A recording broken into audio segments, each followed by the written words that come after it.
Have you ever felt like you didn't quite belong anywhere? Like some small difference about you made you stand out in ways you never wanted?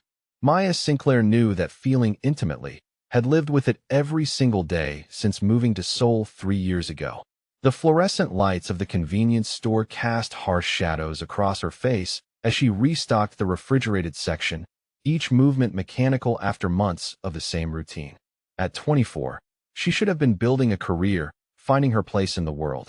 Instead, she worked the night shift at a 24-hour store in Gangnam, invisible to most customers except when they needed to stare. They always stared at her eyes. Maya caught her reflection in the glass door of the beverage cooler and immediately looked away. The same startling blue eyes that had made her childhood in California difficult had made her adult life in South Korea nearly impossible. In a sea of dark eyes and black hair, she stood out like a beacon, marking her as foreign despite her fluent Korean and 3 years of trying to blend in.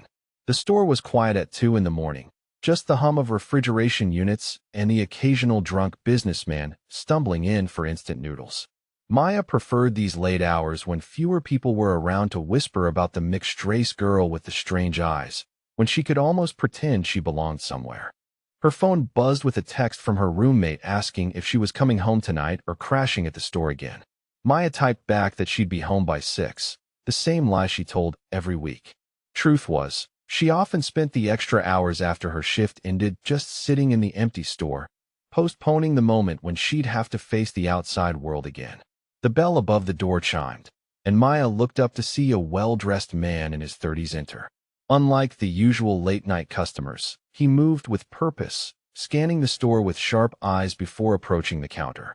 His expensive suit and polished shoes suggested money, real money, not the flashy knockoffs she usually saw. "Can I help you?" Maya asked in Korean, proud that her accent had nearly disappeared after 3 years of practice. The man studied her face for a long moment, and Maya braced herself for the usual reaction. But instead of the surprise or curiosity she expected, his expression remained carefully neutral. "Just cigarettes," he said quietly, his voice carrying an authority that made Maya straighten involuntarily. She retrieved a pack of imported cigarettes from behind the counter, noting how his eyes never left her face. There was something unsettling about his attention, different from the casual stares she usually endured. "Your eyes," he said suddenly as she rang up his purchase. "They're very unusual." Maya's stomach clenched. "Yes, I know. I'm half American." The man nodded slowly, as if filing away information.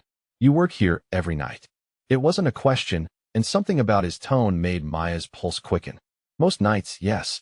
"Be careful walking home," he said, placing exact change on the counter. "This neighborhood isn't always safe for someone who stands out." Before Maya could ask what he meant, the man was gone, leaving her staring at the empty doorway with a strange sense of foreboding. The rest of her shift passed slowly, his warning echoing in her mind. When 6 finally arrived, Maya locked up the store and stepped into the pre-dawn darkness, pulling her hood up despite the warm September air. Seoul was beginning to wake up around her, early commuters hurrying past on their way to subway stations. Maya usually took the main streets home, but today she felt exposed, remembering the stranger's words about standing out. She ducked into an alley that would cut 5 minutes off her walk, wanting nothing more than to reach her tiny apartment and disappear until her next shift. The alley was narrow and poorly lit, lined with dumpsters and service entrances for the restaurants and shops that fronted the main street. Maya had walked this route dozens of times without incident, but tonight felt different. Her footsteps echoed off the brick walls, unusually loud in the early morning quiet. She was halfway through when she heard voices ahead, low and urgent in rapid Korean. Maya slowed, instinctively pressing closer to the wall. Around the corner, she could see shadows moving. 3 or 4 men gathered around something on the ground. One of the shadows straightened, and Maya caught a glimpse of blood on his hands before her mind fully processed what she was seeing.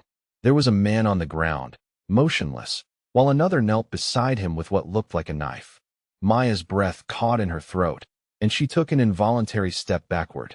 Her shoe scraped against loose gravel, and the sound seemed to explode in the confined space of the alley. Every head turned toward her. For a moment, time stopped. Maya stared at 4 men in dark clothing. their faces hard and unfamiliar, while they stared back at her with the kind of cold calculation that made her blood freeze.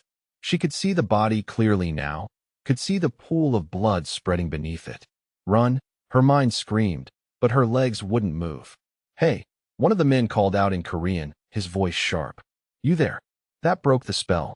Maya spun and ran, her sneakers slapping against the pavement as she sprinted back toward the main street. Behind her, she could hear footsteps and shouted commands, the sound of pursuit that made her heart pound even harder. She burst out of the alley onto the sidewalk, frantically looking for help, for witnesses, for anywhere safe. The street was still mostly empty, just a few early workers who barely glanced her way. Maya ran toward the nearest intersection, hoping to find a police officer or at least more people. A black sedan pulled up beside her so smoothly and quietly that she didn't notice until the passenger door swung open. Get in, a familiar voice commanded. Maya stumbled to a stop, recognizing the well-dressed man from the convenience store. He leaned across the passenger seat, his expression urgent. Now, behind her, the footsteps were getting closer. Maya looked back to see two of the men from the alley emerging onto the street, scanning in her direction. Without thinking, she dove into the sedan. The door slammed shut, and the car was moving before she could even catch her breath. Maya pressed herself against the passenger seat, suddenly aware that she might have jumped from one dangerous situation into another. The man drove with calm efficiency, taking several quick turns that soon had them blocks away from the alley. Only when they were clearly safe did he glance over at her. Are you hurt? He asked. Maya shook her head, still too shocked to speak. Her hands were trembling, and she realized she was probably in shock. What you saw back there, he continued, his voice carefully measured. That wasn't meant for civilian eyes. Who were those men? Maya finally managed to ask. And who are you? The man was quiet for several blocks, navigating through the early morning traffic with practiced ease. When he finally spoke, his words changed everything. My name is Kim Jin-woo, and those men work for people who don't appreciate witnesses. As for who I am, let's just say I have experience dealing with situations like this. Maya studied his profile, noting the expensive watch on his wrist and the way he held himself. There was an air of command about him that spoke of someone used to being obeyed. What kind of experience? She asked, though part of her wasn't sure she wanted to know. Jin-woo pulled into the parking garage of a gleaming high-rise building, using a key card to access what was clearly a private level. The kind of building that cost more per month than Maya made in a year. The kind that keeps you alive when you've seen too much, he said simply. As the elevator climbed toward the top floors, Maya caught sight of her reflection in the polished steel doors. Her blue eyes looked enormous in her pale face, and she realized that once again, they had marked her as different, as someone who didn't belong. But when she glanced at Jin-woo, she noticed something unexpected. He was looking at her eyes too, but not with the usual curiosity or discomfort. There was something else in his expression, something that looked almost like fascination. Your eyes, he said quietly as the elevator continued its ascent. In my culture, blue eyes are considered very lucky. Maya had heard a lot of things about her eyes over the years, but lucky had never been one of them. As the doors opened onto what was clearly a penthouse, she wondered if her luck was finally about to change, or if she had simply walked into a different kind of danger altogether. Chapter 1 is now complete. Shall I continue with Chapter 2? The penthouse was unlike anything Maya had ever seen outside of movies. Floor-to-ceiling windows offered a panoramic view of Seoul's skyline, while expensive furniture filled the vast space with understated elegance. Everything from the Italian leather sofas to the modern art on the walls screamed money, the kind of wealth that Maya could barely comprehend. Jin-woo moved through the space with casual familiarity, shrugging out of his suit jacket and draping it over a chair that probably cost more than Maya made in 6 months. She stood frozen near the elevator, suddenly aware of her convenience store uniform and worn sneakers. You can sit down, he said, noticing her hesitation. You're safe here. Safe was a relative term, Maya thought, when she was alone with a man who clearly operated outside the law. But her legs were still shaky from the adrenaline, so she perched on the edge of the nearest chair, ready to bolt if necessary. Jin-woo disappeared into what she assumed was the kitchen, returning minutes later with 2 cups of tea. The gesture was so normal, so domestic, that it only highlighted how surreal this entire situation was. "Thank you," Maya said as he handed her a cup, the warm ceramic steadying her trembling hands. He settled into the chair across from her, close enough that she could smell his cologne, something expensive and subtle that made her uncomfortably aware of how good he looked even after whatever had happened in that alley. "You're wondering what you've gotten yourself into," Jinwoo said, his dark eyes studying her face with an intensity that made her pulse quicken. "The thought had crossed my mind," Maya admitted. "Those men in the alley, they killed someone." "Yes, they did." Jinwoo's voice was matter-of-fact, as if discussing the weather. "And now they know you saw it happen." Maya set down her tea with shaking hands. "What does that mean for me?" "It means you can't go back to your normal life, at least not for a while. People like them don't leave loose ends." The casual way he said it made Maya's stomach clench with fear. She'd come to Seoul looking for a fresh start, a place where she could blend in and build something for herself. Instead, she'd stumbled into a nightmare. "What people like them?" she asked, though part of her already suspected the answer. Jinwoo was quiet for a long moment, seeming to weigh his words. "In Korea, we call them japuk, what you might call organized crime families. The men you saw work for the Yamamoto clan, Japanese Yakuza, trying to expand their territory into Seoul." "And you?" Maya said, her voice barely above a whisper. "What are you?" "I run a competing organization," Jinwoo said simply. "Korean, not Japanese. We've been at war with the Yamamoto clan for over a year." Maya felt the world tilt slightly. She was sitting in the penthouse of a crime boss, drinking tea and trying to process that her life had just taken a turn into something out of a gangster movie. "I should call the police," she said, though even as the words left her mouth, she knew how naive they sounded. Jinwoo's smile was grim. "The police in this district are either bought or too scared to interfere.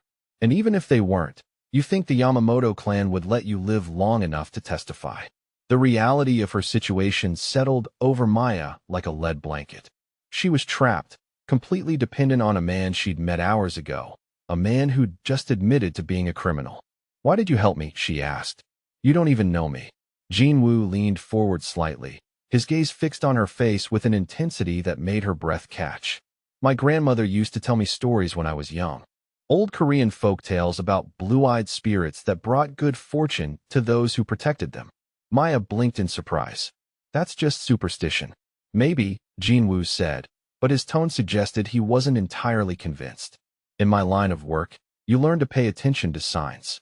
And I haven't seen eyes like yours since I was a child." There was something in the way he looked at her that made Maya's pulse quicken, something that had nothing to do with fear and everything to do with the way his attention seemed to focus entirely on her. "Besides," he continued, his voice dropping slightly, "you were in trouble. I don't leave innocent people to die in alleyways." Innocent? Maya almost laughed at that. She'd spent 3 years feeling like an outsider, like someone who didn't quite fit anywhere. Now she was apparently some kind of good luck charm to a Korean crime boss. "What happens now?" she asked. "Now you stay here until it's safe for you to leave. My men will keep watch, make sure the Yamamoto clan doesn't find you." "And how long will that take?" Jinwoo's expression grew serious. "That depends on how quickly we can eliminate the threat they pose." The way he said eliminate made Maya's stomach twist. She was part of something now, something violent and dangerous that she didn't understand. "I can't just disappear," she said. "I have a job, a roommate, a life." "Your roommate thinks you're working extra shifts. As for your job," Jinwoo paused, pulling out his phone and typing rapidly. "Consider yourself on extended leave." Before Maya could ask what he meant, his phone rang. He answered in rapid Korean, his tone shifting into something harder, more commanding. She caught enough to understand they were talking business, something about a shipment and timing. When he hung up, Jinwoo looked at her with an expression she couldn't quite read. "I have a meeting in an hour," he said. "Something important that can't be postponed." Maya nodded, not sure what else to say. "I want you to come with me," Jinwoo continued, and her eyes widened in surprise. "Is that safe? Safer than leaving you here alone?" "Besides," he said, that small smile returning, "I'm curious to see if my grandmother's stories have any truth to them." An hour later, Maya found herself in the back seat of Jinwoo's sedan, wearing clothes that had appeared in the penthouse guest room like magic. The black dress and heels fit perfectly, expensive enough that she felt like she was playing dress-up in someone else's life. The meeting was in a private dining room at an upscale restaurant, the kind of place Maya had never imagined stepping foot in. Jinwoo had explained during the drive that they were negotiating a territorial agreement with another Korean organization, something that had been in the works for months. "You don't have to say anything," he told her. "Just sit beside me and let me handle the talking." The other organization's representatives were already seated when they arrived, three middle-aged men in expensive suits who rose respectfully when Jinwoo entered. Maya felt their eyes on her immediately, saw the surprise and curiosity in their faces. Jinwoo introduced her simply as Maya, offering no explanation for her presence. The meeting proceeded in rapid Korean, much of it too complex for Maya to follow, but she could sense the tension in the room, the careful negotiation happening beneath polite words. What she didn't expect was the way the conversation seemed to shift when one of the men commented on her unusual appearance. Jinwoo's response was smooth, almost casual, but Maya caught enough to understand he was telling them about blue eyes bringing good fortune. The absurdity of it would have made her laugh if she weren't so nervous. Here she was, sitting in on what was clearly a high-stakes criminal negotiation, being presented as some kind of lucky charm. But as the meeting progressed, something strange happened. The other organization's leader, who had seemed skeptical and resistant at the beginning, gradually became more agreeable. Concessions were made that Jinwoo clearly hadn't expected, terms accepted that favored his organization significantly. By the time they left the restaurant, a deal had been struck that was far more favorable than Jinwoo had hoped for.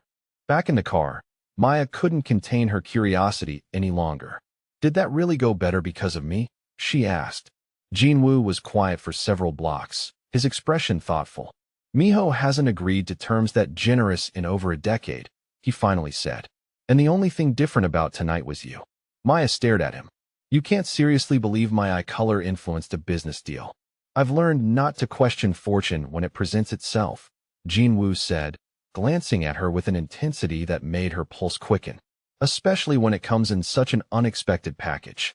There was something in his tone that made Maya's breath catch, something that suggested he was seeing her as more than just a witness who needed protection or a superstitious good luck charm. Back at the penthouse, as Jinwoo poured them both wine from what was clearly an expensive bottle, Maya found herself studying his face. Without the formal mask he wore during business, she could see something softer, more vulnerable. "Can I ask you something?" she said. "Of course. Do you ever feel like you don't belong anywhere? Like no matter what you do, you're always on the outside looking in?" Jinwoo paused with his wine glass halfway to his lips, his dark eyes meeting hers. "Every day," he said quietly.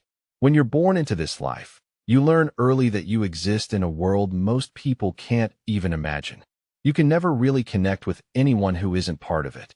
Maya felt something shift inside her chest, a recognition that went deeper than their shared sense of isolation.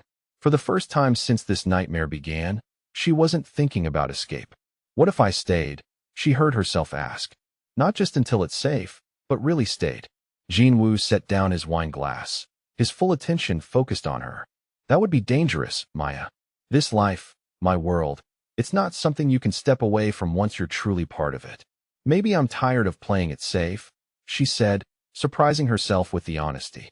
"Maybe I'm ready to belong somewhere, even if it's dangerous." The silence stretched between them, heavy with possibility. When Jinwoo finally spoke, his voice was soft. "Tomorrow we'll see if tonight was coincidence or something more. If you're really lucky for me, for my organization, then maybe we can discuss what staying would mean." As Maya headed to the guest room that night, she caught her reflection in the hallway mirror. Her blue eyes looked different somehow, less like a mark of otherness and more like something powerful, something valuable. For the first time in her life, being different might actually be exactly what she needed to be. Over the next week, Maya began to understand why Jinwoo had built his reputation on calculated risk and strategic thinking. What she couldn't understand was how her presence seemed to be turning every calculated risk into guaranteed success. The pattern started with small things. A shipment that should have been delayed by customs sailed through inspection without question. A rival organization that had been aggressively expanding into Jinwoo's territory suddenly offered a peaceful resolution to their boundary dispute. A police raid on one of his legitimate businesses somehow hit the wrong address, leaving his operations untouched. Each incident could have been coincidence, but the accumulation was becoming impossible to ignore. Maya sat in Jinwoo's office, watching him end a phone call that had clearly brought good news. His normally controlled expression showed a hint of satisfaction as he set down the phone. "The Busan shipment," he said by way of explanation. "It arrived 3 days early and completely undetected. That's the 4th operation this week that's exceeded every expectation." "Maybe you're just better at this than you thought," Maya suggested, though she could hear the uncertainty in her own voice. Jinwoo leaned back in his chair, studying her with that intense focus that always made her pulse quicken. "I've been doing this for 15 years, Maya. I know when something fundamental changes." The way he said her name, with that slight accent that made it sound more exotic than it had ever seemed, sent warmth shooting through her chest. Over the past week, she'd grown used to the luxury of his penthouse, the deference of his staff, the constant undercurrent of danger that surrounded his world. What she hadn't grown used to was the way he looked at her, like she was something precious and powerful all at once. "Your lieutenant seemed surprised when the territorial negotiation went so well yesterday," Maya observed. Surprised was an understatement. Park had stared at Maya throughout the entire meeting, his expression shifting from skepticism to something approaching awe as their opponents agreed to terms no one had expected them to accept. "Park's been with me for 8 years, Jinwoo said. "He's never seen anything like this run of success. And he thinks it's because of me. He thinks you're either very lucky or something more than human," Jinwoo replied with a small smile. "Given how our week has gone, I'm starting to wonder myself." Maya felt heat rise in her cheeks. The rational part of her mind insisted this was all coincidence, that success and failure came in streaks for everyone. But the part of her that had spent 3 years feeling cursed by her difference was beginning to wonder if maybe, just maybe, the thing that made her an outsider everywhere else made her valuable here. The intercom on Jinwoo's desk buzzed, and his assistant's voice filled the room. "Sir, dinner is ready." Jinwoo had insisted Maya join him for meals, claiming it was both for her safety and his curiosity about whether her luck extended to all aspects of his life. What had started as awkward formal dinners had gradually become something Maya looked forward to, the one time each day when Jinwoo seemed to drop his guard completely. Tonight's dinner was Korean barbecue, prepared by a chef who somehow made the penthouse kitchen feel intimate despite its professional-grade equipment. Maya had learned to use chopsticks during her years in Seoul, but she still felt clumsy compared to Jinwoo's effortless precision. "Tell me about before," Jinwoo said as they began eating. "Before Seoul, before the convenience store. What brought you here?" Maya hesitated, and used to anyone showing genuine interest in her story. Most people who asked about her background were simply curious about her mixed heritage, wanting to categorize her into something they could understand. "My mother was Korean American," she said finally. "Born in Los Angeles, but raised with very traditional values. She met my father in college, married him against her family's wishes. And they disapproved because he wasn't Korean. Because he wasn't anything they could accept," Maya corrected. "Irish American, blue collar, everything they'd worked to distance themselves from. When I was born with his eyes and his defiance, I became a reminder of everything my mother had chosen over their approval." Jinwoo set down his chopsticks, giving her his full attention. "That must have been difficult." Maya nodded, surprised by how easily the words were coming. "Growing up, I was too Asian for my father's family and too American for my mother's. When my parents died in a car accident 3 years ago, my Korean grandparents offered to pay for me to come here, to connect with my heritage. But it didn't work out as they'd hoped." Maya laughed, but there was no humor in it. "Turns out I'm still too American for Korea and too Korean for America. I thought if I worked hard enough, learned the language perfectly, followed all the social rules, maybe I could find a place here. Instead, I just became really good at being invisible." "You're not invisible," Jinwoo said quietly, his dark eyes holding hers. "Not to me." The intensity in his voice made Maya's breath catch. Over the past week, she'd become increasingly aware of the way he watched her, the way his attention seemed to focus entirely on her during their conversations. There was something building between them, something that went beyond protection and luck and business arrangements. "Why did you really bring me to that first meeting?" she asked. Jinwoo was quiet for a long moment, considering his answer.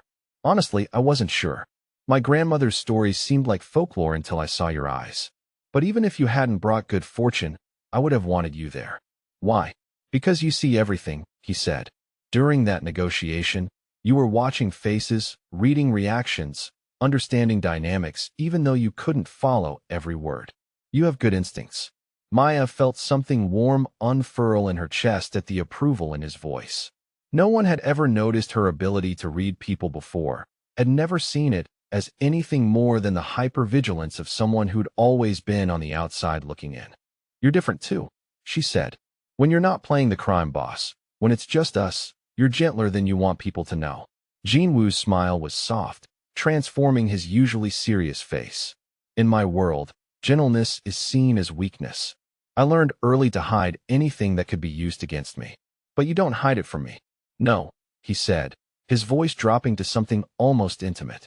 I don't. The admission hung between them, heavy with possibility. Maya felt her heart racing, hyper-aware of how close they were sitting, how his hand rested on the table mere inches from hers. Jinwoo seemed to realize it at the same moment, his gaze dropping to where her fingers played nervously with her napkin. Slowly, deliberately, he reached over and covered her hand with his. The contact was electric, warm and firm, and completely intentional. Maya's breath caught at the sensation, at the way his thumb traced gently over her knuckles. Maya, he began, his voice rough with something she was afraid to name. The moment was shattered by the sharp ring of his phone. Jinwoo closed his eyes briefly, frustration clear in his expression, before answering. The conversation was rapid and tense, conducted in Korean too fast and complex for Maya to follow completely. But she caught enough to understand that something was wrong, something that made Jinwoo's expression grow increasingly grim. When he hung up, the gentle man from their dinner was gone, replaced by the cold strategist Maya had seen during business meetings. What is it? She asked, though she wasn't sure she wanted to know. The Yamamoto clan has been asking questions, Jinwoo said. About you specifically. About the blue-eyed girl who's been seen at my meetings. Maya felt ice settle in her stomach. How do they know about me? Someone talked, or someone saw you and reported back.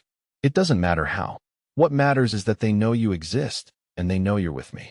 Jinwoo stood and began pacing, his strategic mind clearly working through possibilities and threats.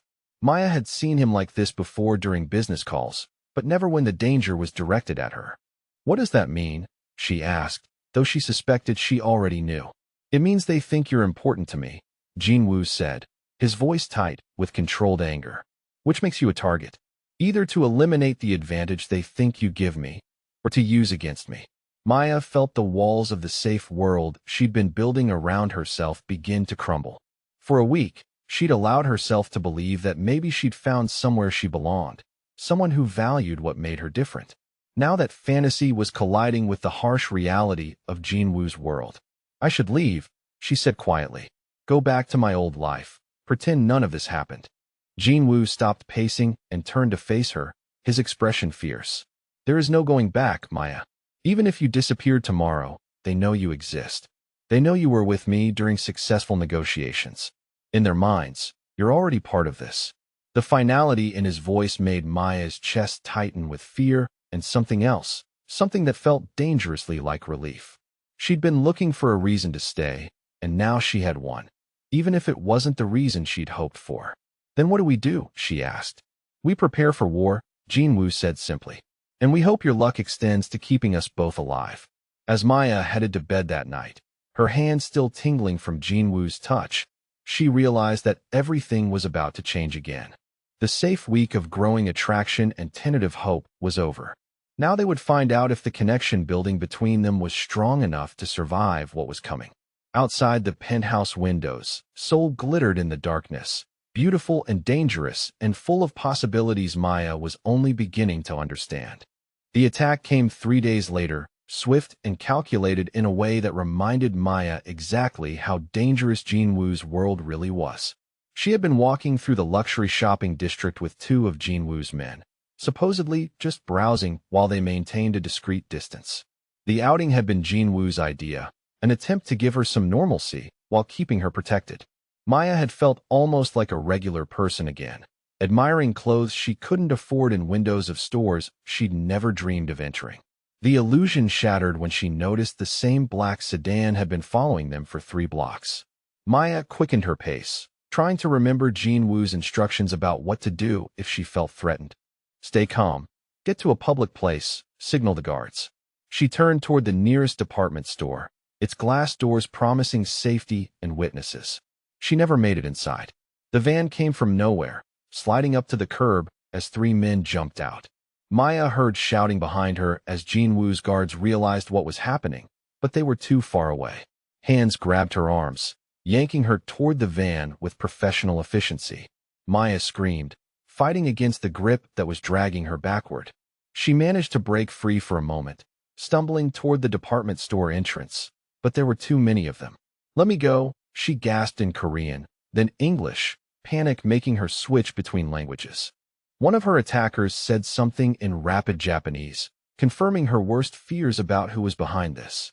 The Yamamoto clan had decided to test just how important she really was to Jean Wu. Maya was almost at the van when the first gunshot rang out. The sound was deafeningly loud in the busy shopping district, sending pedestrians screaming in all directions. Maya's captors froze for a moment, giving her the chance to see Jean Wu moving toward them with deadly purpose, a gun in his hand, and 2 more men flanking him. She had never seen him like this before. Gone was any pretense of the businessman or the gentleman who shared dinner with her. This was the crime boss, cold and lethal and absolutely terrifying. "Release her," Jean Wu called out in Korean, his voice carrying an authority that made even Maya's captors hesitate. The standoff lasted only seconds, but it felt like hours. Maya could see the calculation in her captors' eyes, weighing their chances against Jean Wu's reputation. Whatever they saw in his face made their decision for them. They shoved Maya hard toward the van, using her stumble as cover to retreat. More gunshots erupted, but Maya was too disoriented to tell who was shooting at whom. Strong hands grabbed her, and for a terrifying moment, she thought the kidnappers had succeeded. But the voice in her ear was Jean Wu's, low and urgent and completely focused on her safety. "Are you hurt?" he demanded, his hands moving over her arms and shoulders, checking for injuries. Maya shook her head, too shocked to speak.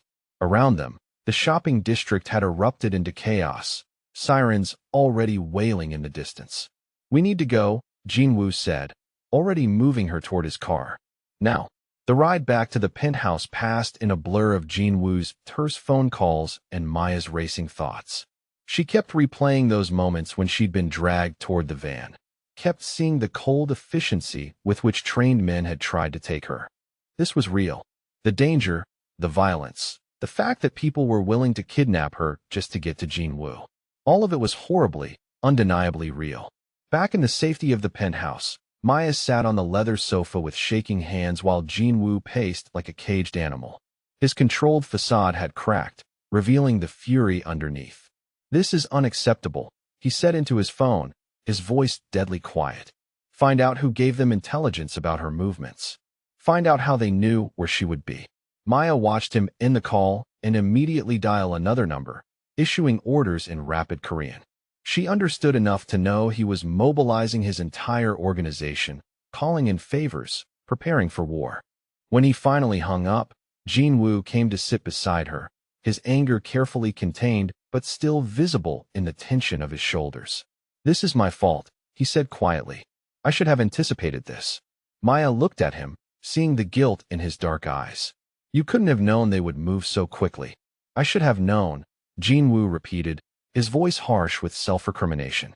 "I've been thinking like this was a game, like your luck made us untouchable. I forgot that desperate enemies take desperate risks." The weight of what had almost happened settled over Maya like a heavy blanket. She could have been in a Yamamoto clan warehouse right now, used as leverage against Jean Wu, or worse. "Maybe I should leave Seoul," she said quietly. "Go back to America, start over somewhere they can't find me." Jean Wu turned to face her fully, his expression intense. "Is that what you want?" Maya met his gaze, seeing something vulnerable beneath his usual control. "I don't know what I want anymore.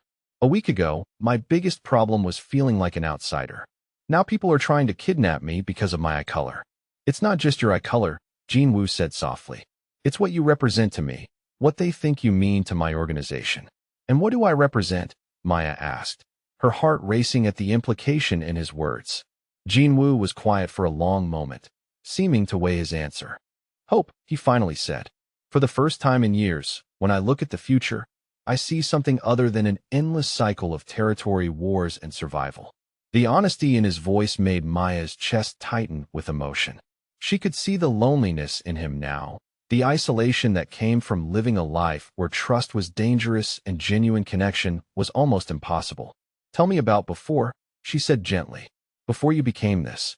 What made you choose this life? Jinwoo leaned back against the sofa, his gaze distant. I didn't choose it, not really. My father was killed when I was 16, shot down in the street by the same Yamamoto clan that tried to take you today. They wanted to expand into Korean territory, and he refused to sell. Maya felt something cold settle in her stomach. So you inherited the war. I inherited the responsibility, Jinwoo corrected. 20 families depended on my father's organization for protection, for livelihood. I could have walked away, let the Yamamoto clan take over our territory. But that would have meant abandoning people who had been loyal to my family for generations. The weight of that responsibility was visible in his shoulders, in the way he carried himself like someone who had been bearing burdens far too young. Do you ever regret it? Maya asked. Every day, Jinwoo admitted. But regret is a luxury I can't afford. Too many people depend on the choices I make. Maya studied his profile, seeing the man behind the crime boss facade. Jinwoo had been forced into this life the same way she was being forced into it now, by circumstances beyond his control and loyalty to people he couldn't abandon. What happens now? She asked.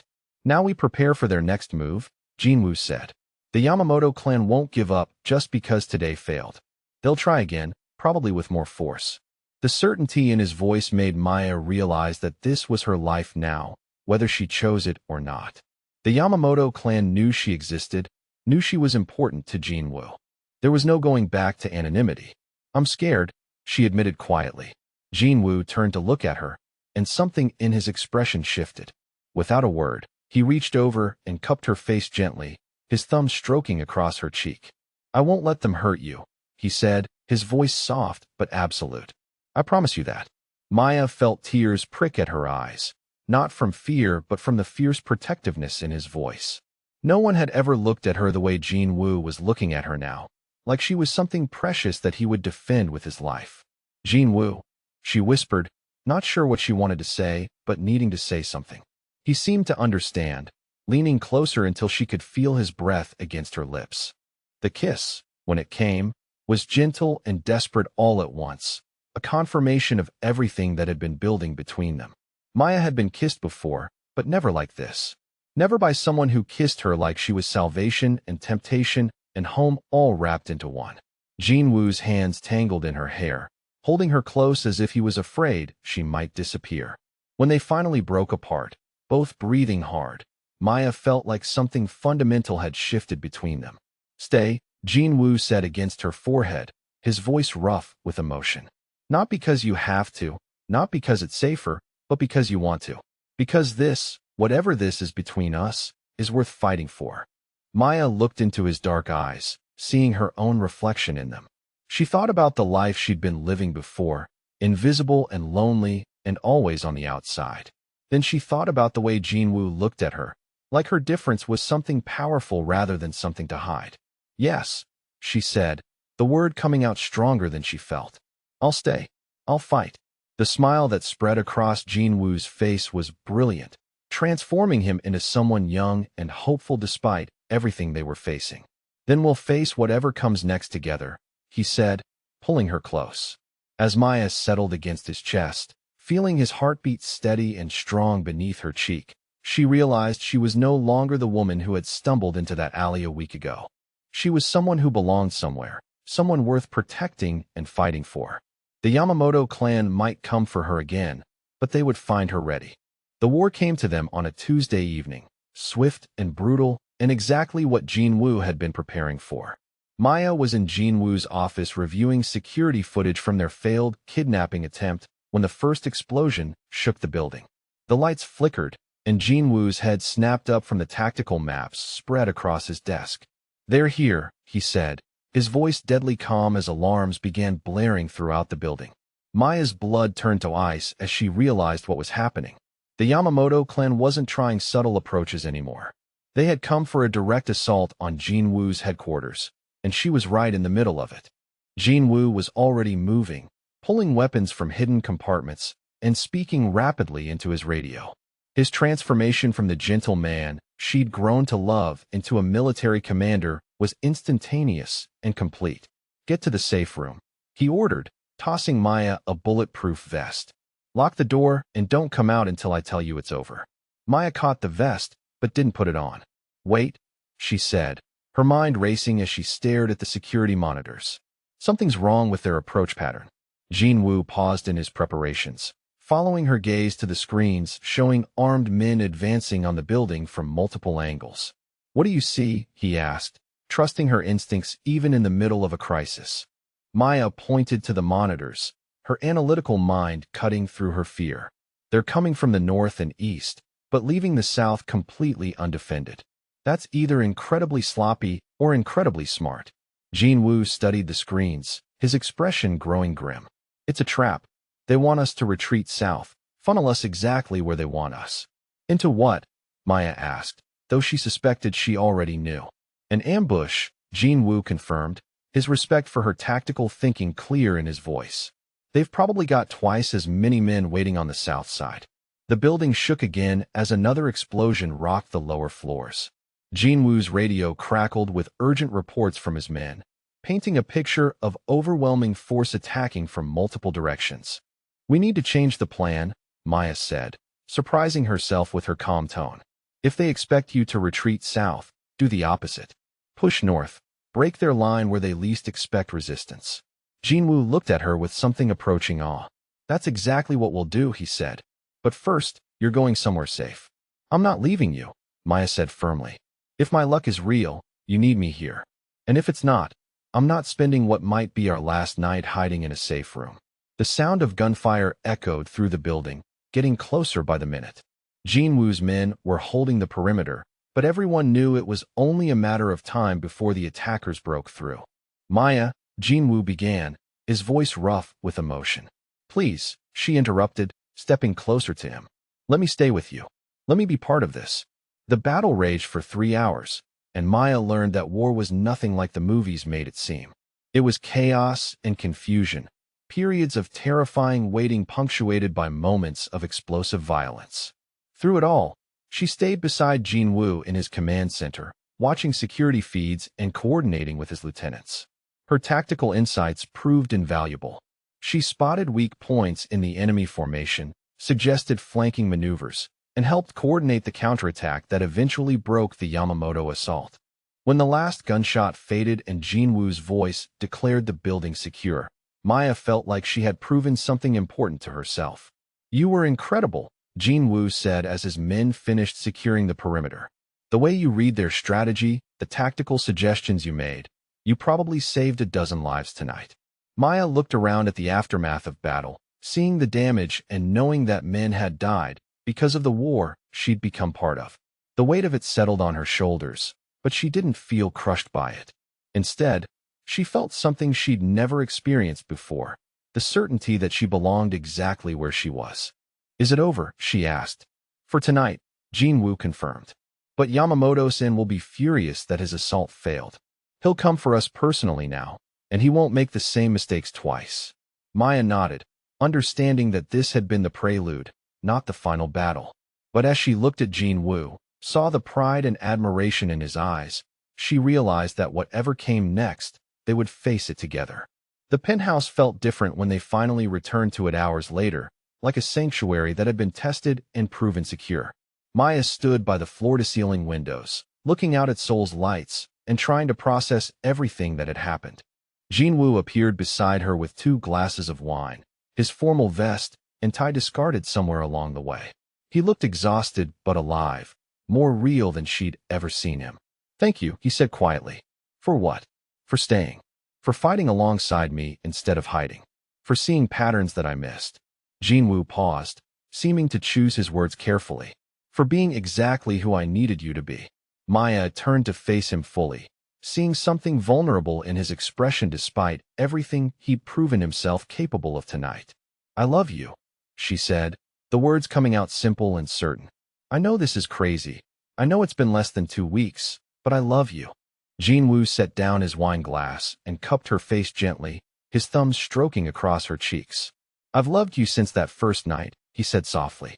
"When I saw you in that alley, terrified but still brave enough to run, I knew you were going to change everything." The kiss that followed was different from their first, deeper and more desperate, flavored with the knowledge of how close they'd come to losing each other. Maya melted into Jinwoo's arms, feeling safe and desired, and completely herself for the first time in her life. When he lifted her into his arms and carried her toward his bedroom, Maya felt no uncertainty, no fear.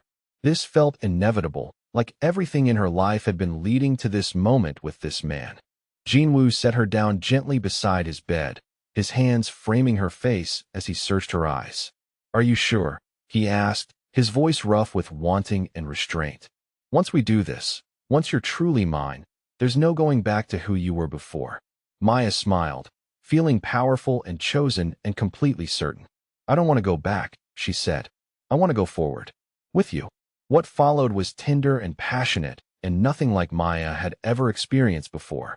Jinwoo touched her like she was something precious, taking his time to learn every inch of her skin, every sound she made. When he finally joined with her completely, Maya understood what it meant to feel complete, to feel like two halves of the same whole. Afterward, as they lay tangled together in the darkness, Jinwoo traced patterns on Maya's bare shoulder. "Marry me," he said quietly, the words barely above a whisper. Maya's breath caught. "Jinwoo, I know it's fast, I know everything about this is insane, but I can't imagine facing whatever comes next without you beside me. Not just as my lucky charm, not just as someone I'm protecting, but as my partner in everything." Maya turned in his arms to look at him, seeing her future reflected in his dark eyes. A future that would be dangerous and uncertain, but never lonely, never invisible. "Yes," she said, the word coming out strong and sure. "Yes, I'll marry you."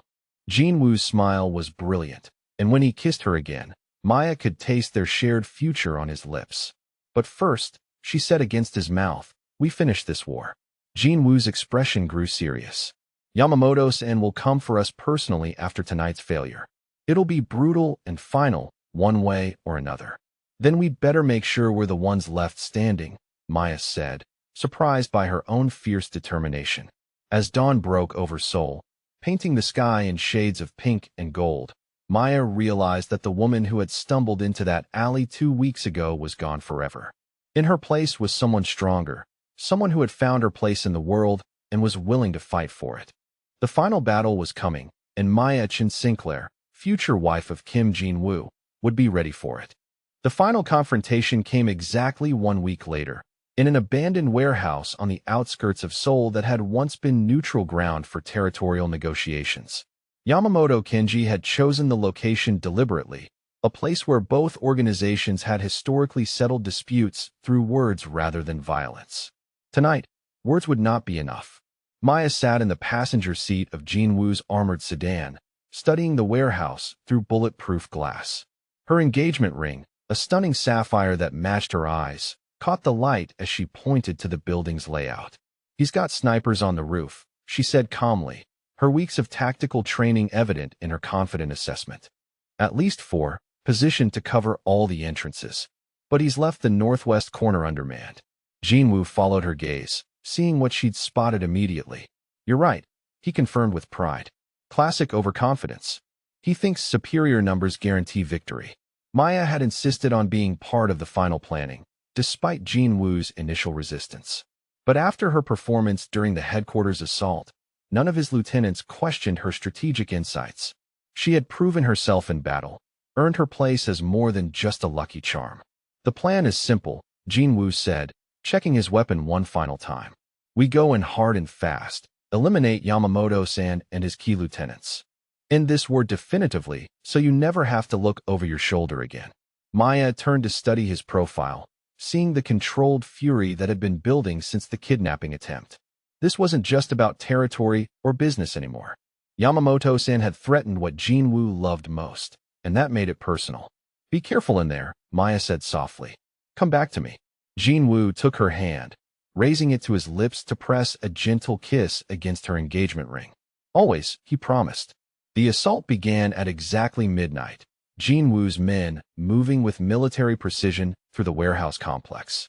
Maya monitored their progress from the mobile command center, coordinating movements and watching for threats through the security feeds they'd managed to tap into.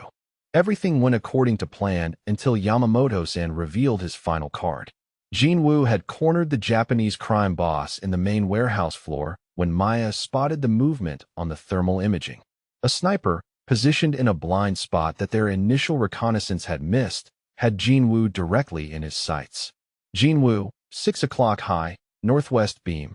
Maya's voice cut through the radio chatter with urgent precision. Her warning came just as the sniper fired. Jinwoo dove to the left, the bullet meant for his heart instead catching him in the shoulder.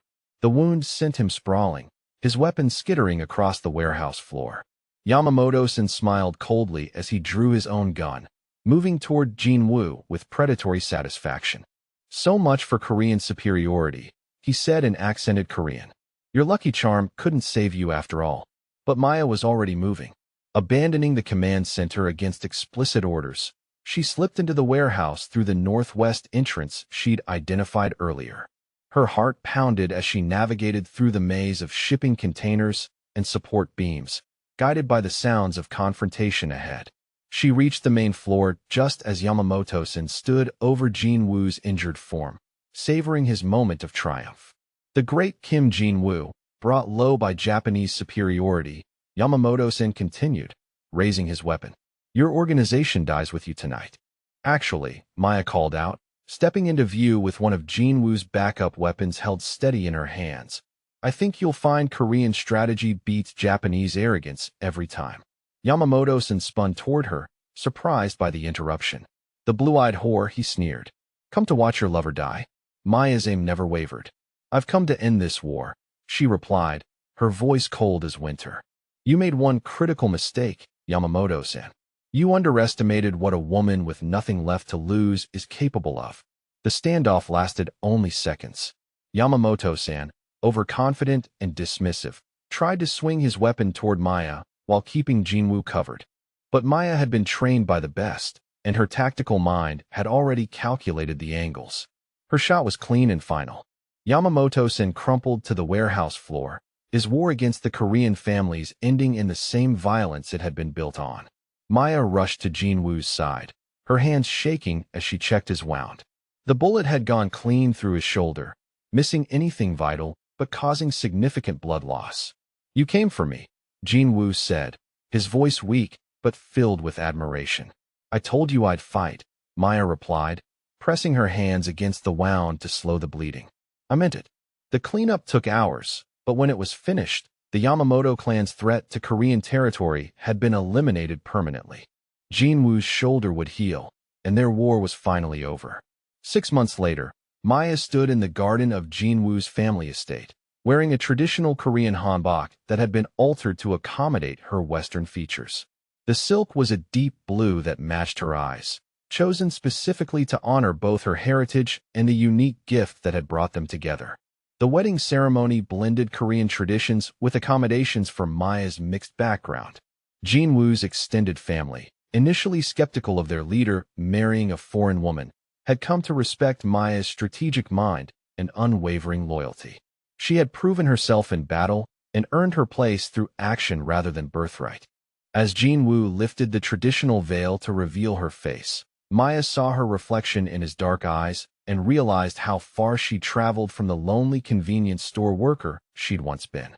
You are my heart, Jinwoo said in both Korean and English, ensuring she understood in every language that mattered. My partner, my equal, my fortune. The ceremony concluded with the traditional sharing of wine, but Maya knew the real celebration was in the way Jinwoo's entire organization now looked at her. Not as an outsider or a curiosity, but as their leader's wife and strategic advisor, someone who belonged. At the reception, Park approached Maya with obvious respect. Madam Kim, he said, using her new married name with pride. The latest reports from our Busan operations show another successful quarter. Your suggestions about expanding into legitimate shipping have proven extremely profitable. Maya smiled, feeling the satisfaction of plans coming to fruition. The shipping containers provide perfect cover for our other activities, she replied. And the customs officials are much more cooperative when they're dealing with a legitimate business partner. Park nodded approvingly. Your strategic mind continues to bring us good fortune, madam. As Park walked away, Jinwoo appeared at Maya's side, his arms sliding around her waist with possessive pride. Enjoying your new role, Mrs. Kim? He asked with a smile. Maya leaned into his embrace, looking out at the celebration around them. Members of multiple Korean families had gathered to honor their marriage, cementing alliances that would keep their territory secure for years to come. More than I ever imagined, she admitted. Who would have thought that the eyes that made me an outsider everywhere else would make me exactly what you needed? Jinwoo turned to face her fully, his hands framing her face with infinite tenderness. They didn't make you what I needed, Maya. They revealed what you already were. Strong, intelligent, loyal, brave. The eyes were just how I recognized my perfect match. Have you ever felt like the very thing that made you different, the thing that made others see you as an outsider, was actually your greatest strength waiting to be discovered? Maya had learned that sometimes our perceived weaknesses are really gifts in disguise, waiting for the right person to see their true value. 2 years later, Maya stood in the same penthouse where she'd first learned about Jinwoo's world, but everything had changed. The space had been redecorated to reflect both their tastes, Korean tradition blending seamlessly with touches of her American heritage. In her arms, she held their 6-month-old daughter, Elena, whose dark hair and blue eyes marked her as belonging to both worlds without apology. The baby had become the darling of Jinwoo's organization, proof that their unusual love story had created something beautiful. Jinwoo appeared in the doorway, home from a day of meetings that had once been conducted in shadows, but now took place in legitimate boardrooms. Their empire had evolved, growing into legal enterprises that provided the same protection and prosperity for their people with significantly less risk. How are my 2 favorite women? He asked, settling beside them on the sofa. Perfect, Maya replied, watching as Elena reached for her father with tiny hands. Absolutely perfect. Through the windows, Seoul stretched out before them in all its glittering complexity. Maya had found her place in this city, in this life, in this love that had transformed them both. The convenience store worker with the strange blue eyes was gone forever, replaced by someone who had learned that belonging wasn't about blending in or hiding what made you different. Sometimes it was about finding the one person who saw your differences as exactly what they'd been waiting for all their life. As Jinwoo kissed her temple, and Elena gurgled contentedly in her arms, Maya realized that her eyes had never been a curse or even just a lucky charm. They had been a beacon, calling her toward the life and love she was meant to have, in the place where being different made her absolutely perfect.